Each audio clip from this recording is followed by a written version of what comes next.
Hola chicos, en esta ocasión vamos a hablar sobre los órganos de los sentidos en los animales domésticos o en los animales de interés de producción en la medicina veterinaria.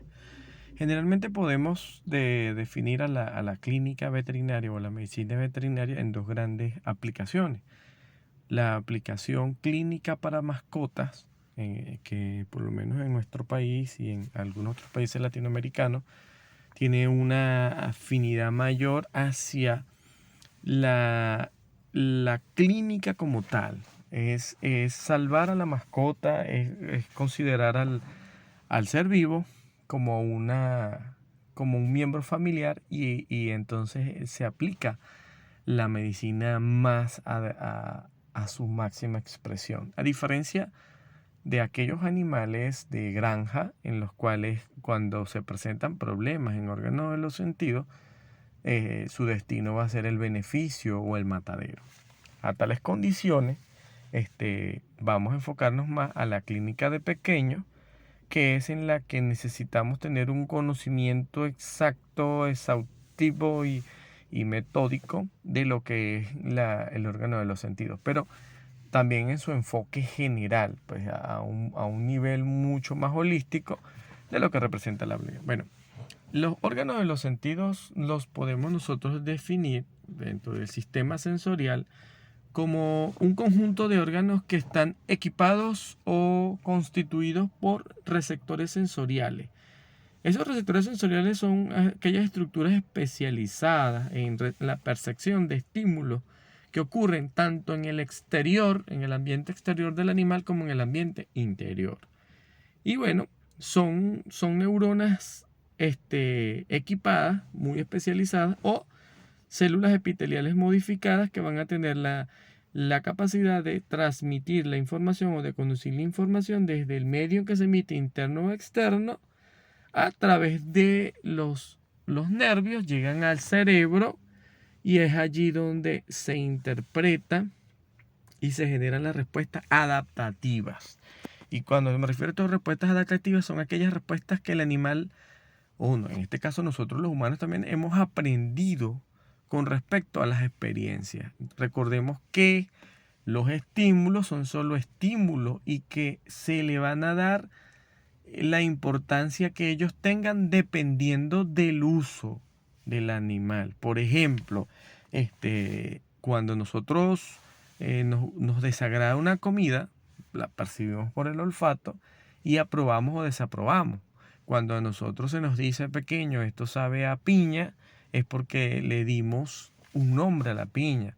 O esto es caliente o esto es frío, porque le dimos un nombre a la sensación o a la percepción de ese estímulo. Entonces, cuando hablamos de que esos estímulos son percibidos y aparte son interpretados, ellos evocan o recuerdan una experiencia que previamente fue fijada. Y así sucesivamente va a pasar con todos los animales. Entonces es una conducción de un aprendizaje y tiene que ver con los estímulos. Igual pasa con nosotros cuando aprende, o lo que se dice en el llano, que caballo pica culebra cuando algo suena salta, pues. Entonces es porque ya él vive una experiencia y ese sonido lo asoció a un peligro. Entonces, cada órgano sensorial es sensible, pues, a cualquier estímulo que ocurre en el medio externo. Y bueno, va a hacer la transformación de impulsos nerviosos que van hacia el cerebro y ahí es donde él sintetiza la información, la respuesta condicionada en un arco reflejo. ¿Sí? Todos son arcos reflejos y todos son condicionados y es percibido por un sistema sensorial y es procesado por un sistema nervioso especializado o central. Y ahí van las respuestas integradas, ¿sí? Integradas en el hecho de que son estímulos donde involucran ya músculos lisos, músculos esqueléticos, ¿verdad? Voluntarios e involuntarios. Involucra el sistema nervioso central y los sistemas nerviosos autónomos, periféricos, y el autónomo simpático y parasimpático, también involucrando el sistema neuroendocrino, es decir, la producción de ciertas sustancias químicas llamadas ligandos o mensajeros que generan un conjunto de respuestas, un conjunto de despolarizaciones que al final van a dar como consecuencia las respuestas adecuadas. Tanto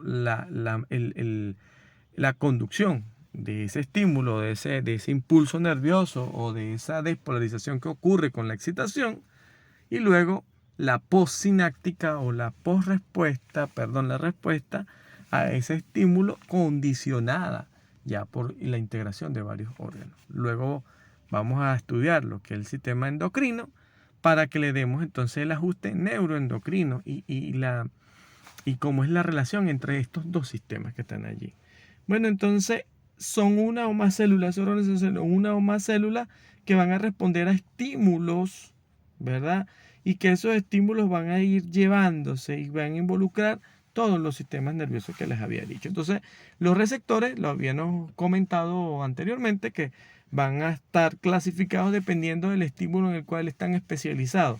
Y aquellos receptores que responden a estímulos como presión mecánica, distorsiones, halones, fuerzas de la brisa contra el animal, cuando el animal se le erizan los pelos por la brisa, bueno, todas esas percepciones, tanto de presión, golpes o alguna otra reacción allí que tenga, van a estar captadas por aquellos receptores mecánicos, que pueden ser también físicos, térmicos, ¿verdad? Mecánicos, electromagnéticos o cualquier otra parte sensorial. Se conocen como los mecanorreceptores.